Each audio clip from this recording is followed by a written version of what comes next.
Can I help you? Hey, I'm glucose. I'm here to provide energy for the body cell. Is this the entrance? Yes, it is, but where's your insulin? My what? You need to be escorted by insulin to get in, or you can't come in. Look, man, I'm a perfectly capable glucose molecule. I think I can come in there on my own. Sorry, man, I don't make the rules. You're gonna have to talk to the pancreas about getting some insulin. I haven't seen any in a while. Well, all right, I'll call her right now. Hello, this is the pancreas.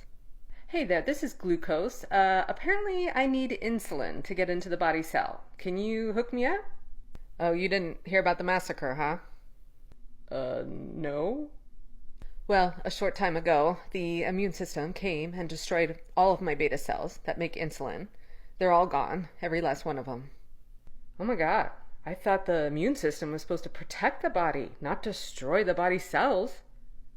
Well, with an autoimmune disorder, the immune system can target our healthy cells.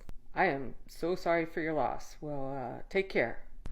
So it looks like I can't get a hold of any insulin. Is there anything that might change your mind? No, but thanks for the dough. Anyway, I've had to turn around thousands of you just today. So why don't you go over there and hang out with all the other glucose molecules that are building up in the bloodstream?